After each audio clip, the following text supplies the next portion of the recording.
Sir, sa mga ilang pong island provinces na may monopolya ng mga shipping lines, ano ho, sila lang bumabiyahe dito. So kapag ho ganon, sila din po maaari magdesisyon kung hindi na ako babiyahe doon. Kumbaga, kasi kakaunti sasakay sa akin, malaki yung aking cost sa fuel, etc.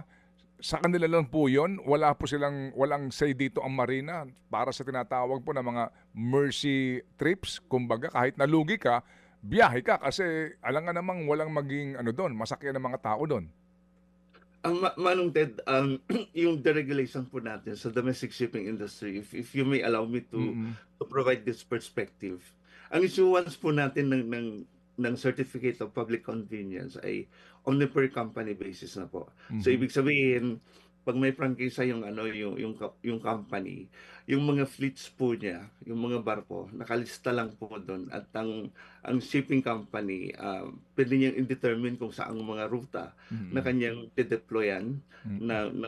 ng mga ruta, provided na kasama po ito sa Certificate of Public Convenience. Ito nga po yung ano natin, mga nakikita po natin na butas. Mm. But because ang pag-ano naman po, ang issuance po ng CPC, of course it comes within the context po ng franchise, privilege po yan.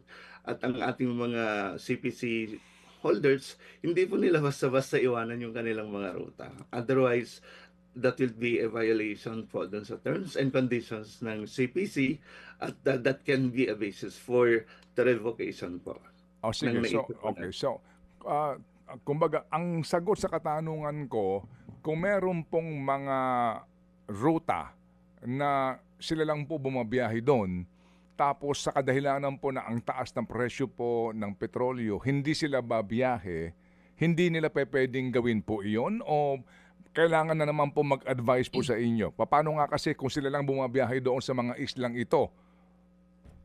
Ano naman po, pinapayagan naman po natin sila na mag-increase. So there should not be any reason na Aha. kailangan nilang i-abandon ang kanilang ang Mhm. kanilang services sa Okay. ruta na 'yon. Because Opo. yan po yung nature ng pagnenegosyo nila. Otherwise, Mhm. that can be construed as abandonment Okay. unless ang issue is maritime safety at Opo.